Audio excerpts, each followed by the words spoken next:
पूतना है, लाला को उठाती है और दूध पिलाने लगती है। भगवान भी दूध पीने लगते हैं, लेकिन दूध तो था ही नहीं, क्योंकि इसका तो नाम ही है पूतना। जब दूध नहीं निकला तो भगवान इसके प्राणों को पीने लगे। तस्मिन् स्तनं तुर्जर वीरमुल्बणं घोररागमादाय शिशोर्ददावत् गाढ़ं कराभ्यां भगवान प्रपीयत प्राणे। भगवान उसके प्राणों को पीने लगे, क्योंकि इसको दूध ही नहीं है तो भगवान प्राण खींचने लगे। भगवान तो दूध ही पीना चाहते थे, लेकिन दुग्ध है ही नहीं, इसलिए प्राण अपने आप खींचे चले आ रहे हैं। अब दूध कैसे होगा, ये तो माँ ही नहीं है। और एक माँ को ऐसा वरदान है कि जब वो अपने बच्चे को जन्म देती है तो तुरंत उसको दुग्ध की धारा बहने लगती है। प्रकृति का वरदान है एक स्त्री को, और इसका तो नाम ही है पूतना। जब पूत नहीं है तो दूध कैसे होगा। भगवान प्राणों को पीने लगे। जैसे ही प्राण पीने लगे तो आज ये जोर जोर से चिल्लाने लगी, ये मुझे क्या हो रहा है, अरे मेरा बीपी लो हो रहा है, ऐसा क्यों लग रहा है जैसे कुछ अनहोनी होने वाली है। आज भगवान जैसे ही पूरे प्राणों को खींचे, आज इसके प्राण कंठ में आ गए, कंठों से प्राण नेत्रों में आ गए, आज नेत्रों के द्वारा इसके प्राण निकल गए। महाराज जोर जोर से चिल्लाने लगी, लाला मुंचामी मुंचामी मुंचामी, लाला मोय छोड़ दे, लाला मोय छोड़ दे। सा मुंच मुंचाल मिति प्रभाषणी निष्णीयमान खील जीव मर्मणि विवृत्त नेत्रे तरणो भुजौ महो प्रस्विन्न गात्राक्षिपतिरुरोधः। बड़े बड़े इसके नेत्र निकले और आज नेत्रों के द्वारा इसके महाराज, कुछ लोग कहते हैं इसके नेत्रों के द्वारा प्राण निकले, कुछ लोग कहते हैं भगवान ने स्तनों के द्वारा आज महाराज इसके प्राणों को पी लिया। आज भगवान ने प्राणों को पिया। जोर जोर से जब चिल्लाई, लाला मोय छोड़ दे, भगवान कहने लगे, मौसी देखो, पहली बात तो मैं किसी को पकड़ता नहीं हूं, और अगर मैं किसी को एक बार पकड़ लेता हूं ना तो फिर मैं उसे छोड़ता नहीं हूं।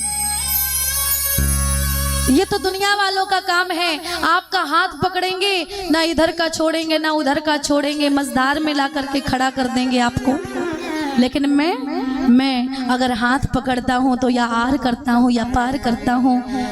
मौसी आप मेरी माँ जैसी हो, आपने मुझे दूध पिलाया, इसलिए आज मैं तुम्हें मुक्ति प्रदान कर रहा हूँ, मैं छोड़ूंगा नहीं। आपके जीवन में 9 ग्रह होते हैं, 9 ग्रह, और कुंडली में ये 9 ग्रहों की दशा हमेशा चलती रहती है, कभी कोई ग्रह तो कभी कोई ग्रह। लोग हमारे पास आते हैं, लोग बताते हैं दीदी हम संकट में हैं, देखो हमारी कुंडली क्या ये ग्रह दशा सही नहीं चल रही है। मैं कहती हूँ भैया, कैसी भी ग्रह दशा चल रही हो, आप तो 10वें ग्रह को पकड़ लो, अनुग्रह को। ये 9 ग्रह आपका कुछ नहीं बिगाड़ेंगे। जो सबसे काला ग्रह है अनुग्रह, भगवान कन्हैया, इसके चरणों को पकड़ लो, ये 9 ग्रह कुछ नहीं बिगाड़ पाएंगे। लेकिन इसकी तरफ हमारा जल्दी से मन नहीं जाता है ना, भक्ति में हमारा मन जल्दी नहीं लगता है। भगवान ने आज इसका उद्धार किया। बोलिए पूतना मर्दन भगवान की। पूतना का उद्धार किया, और जब पूतना धड़ाम से धरती पर गिरी, जोर से गर्जना हुई, जैसे कोई पहाड़ टूट गया हो, जैसे बादल फट गए हो, जैसे सुनामी आ गई हो। आज जोर से गर्जना जब होती है तो सारे गोकुल वृंदावनवासी कहते हैं ये क्या हो गया। मैया यशोदा लाला को पालने में उस कक्ष में देखती हैं, ना दूध पिलाने वाले हैं ना दूध पीने वाला है, कोई नहीं दिखा। मैया विह्वल हो गई। आज मैया यशोदा मूर्छित हो गई। मैया यशोदा मूर्छित होकर के गिर पड़ी। इधर लाला को ढूंढा गया। जब खोजबीन की तो पता चला कि लाला आज उस पूतना के वक्षस्थल पर खेल रहे हैं। नंद बाबा, यशोदा, इतने सारे ग्वाल बाल गोपियों सबने देखा इतनी बड़ी राक्षसी, ये तो कंस की राक्षसी है, पूतना है। बड़े बड़े नेत्र, बड़े बड़े दांत, बहुत विशाल शरीर महाराज। जैसे ही देखा नशेनी लगा करके भगवान को वक्षस्थल से नीचे उतारा गया। यशोदा मैया ने लाला को लिया। आज लाला को जीवित देख करके यशोदा मैया के प्राणों में प्राण मिल गए। लाला को एक गाय जैसे अपने बछड़े को चाटती चूमती है, इसी प्रकार से माँ यशोदा नंद बाबा अपने कन्हैया को चाटने लगे, चूमने लगे, लाड़ दुलार करने लगे।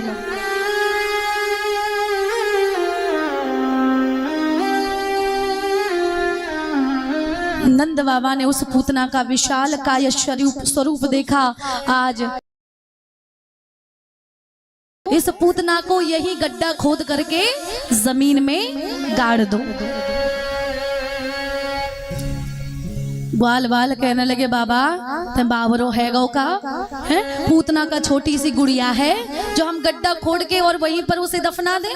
नहीं बाबा, इसे दफनाते दफनाते हम दफन जाएंगे ना, कोई और विकल्प बताओ। नंद बाबा कहने लगे ठीक है, एक काम करो, इसे सब लोग उठा करके और यमुना नदी में प्रवाहित कर दो, ये बह जाएगी। ग्वाल बाल कहने लगे बाबा पूतना का छोटी गुड़िया है जो उठा करके और यमुना नदी में प्रवाहित कर दे, बहा दे। तो बोले तो एक काम करो, सब लोग केवल आग ले आओ अपने अपने घर से और इसे जला दो, क्योंकि इस शरीर की 3 ही गतियां हैं, जमीन में दफना देना, जल में बहा देना या फिर अग्नि में जला देना। और सबसे अच्छा अगर माना गया है शरीर के लिए तो वो है हमारे शरीर को अग्नि के हवाले कर देना, क्योंकि भगवान का मुख ही अग्नि बताई गई है और अग्नि में हम जो भी डालते हैं वो भगवान के मुख में जाता है सीधा। तो ये समझ लो, अगर हमारी शरीर को मृत्यु के बाद अग्नि में जलाया जाता है तो सीधे हम भगवान के मुख में हैं। अग्नियां कई प्रकार की हैं, जठराग्नि, कामाग्नि, विरहाग्नि, चेतन अग्नि।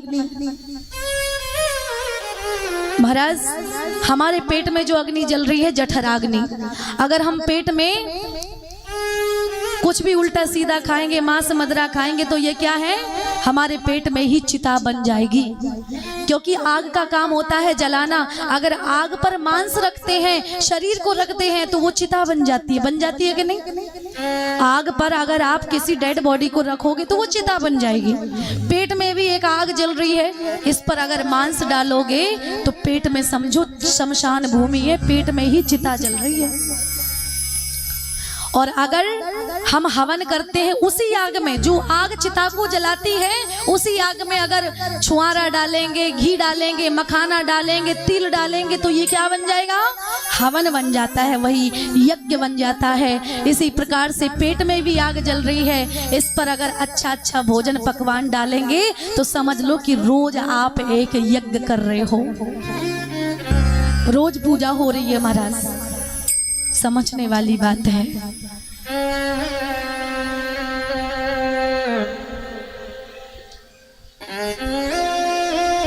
पूतना बहुत विशाल थी, 6 कोस की थी पूतना, हम नहीं कह रहे हैं, भागवत में वर्णन आया है। अंधकूप गभीराक्षम पुलिनारोह भीषणम बद्ध सेतुर्भुजोर्भंगी शून्य तो यह दोदरम। पूतना जो है 6 कोस की है, 6 कोस। 1 कोस कितने किलोमीटर का होता है, 3 किलोमीटर का,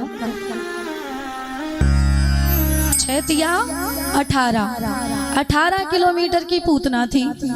मतलब यहाँ से लेकर के जो गांव 18 किलोमीटर हो, समझ लो वहां तक पूतना, इतनी विशाल पूतना थी। परीक्षित जी कोई गांव है यहाँ आसपास जो 6 किलोमीटर, महाराज 6 कोस का हो, 18 किलोमीटर का हो? ऊंचा नगला। हाँ, यहाँ से गहनोली से लेकर के ऊंचा नगला तक चले जाओ, इतनी बड़ी पूतना थी महाराज, छोटी मोटी नहीं थी पूतना। भागवत में लिखा है अंधकूप गवीराक्षम, उसकी जो नाभि थी, नाभि समझते हो ना, नाभि उसकी महाराज अंधे कुएं के समान थी। अंधा कुआं जिसमें झांकने के बाद अंधेरे के अलावा कुछ दिखाई ना दे, वो अंधा कुआं। अंधकूप गवीराक्षम पुलिनारोह भीषणम। यमुना जी का पुल किस किसने देखा? हाथ ऊपर करो। हाँ, तो इतनी बड़ी उसकी नाक थी, नाक। पुलिनारोह भीषणम बद्ध सेतुर भुजोर वंग्री, और इतने ही विशाल विशाल उसकी भुजाएं और जंघा थी। और महाराज कहते हैं कि उसके जो दांत थे वो हल के समान थे। हल चलाते हैं ना शेतकरी भैया, जो किसान भाई होते हैं खेतों में हल चलाते हैं, इतने बड़े बड़े उसके दांत थे, दांत।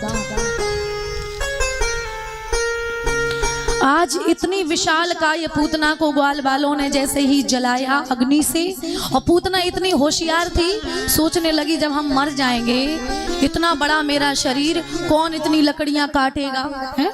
इतना किसको टाइम है कि हमारे लिए लकड़ी काटे? उसने सोचा मरने के बाद कीड़े पड़ेंगे, कीड़े शरीर में, इसलिए खुद ही बंदोबस्त करके मरी थी। 6 कोस की पूतना कंस की 6 कोस की बगिया में जाकर के धड़ाम से गिर पड़ी। न लकड़ी इकट्ठी करनी है, ना कुछ, जंगल में आग लगाना है बस। तो सारे ग्वाल वालों ने आग लगा दी, और जैसे ही आग लगाई तो पूतना के शरीर से चंदन की खुशबू आने लगी महाराज। सारे देवता कहने लगे इसके शरीर से चंदन की महक क्यों आ रही है, ये तो राक्षसी थी। तब जाके संतों ने बताया, अरे बावरों, ये बताओ साक्षात परमात्मा ब्रह्म इसकी गोदी में खेला है, तो इसके शरीर से चंदन की खुशबू नहीं आएगी क्या? ये कोई बड़ी बात है क्या? अंतिम समय में जिसकी गोदी में परमात्मा खेला हो, उसके शरीर से चंदन की महक आनी तो साधारण बात है। बोलिए पूतना मर्दन भगवान की जय।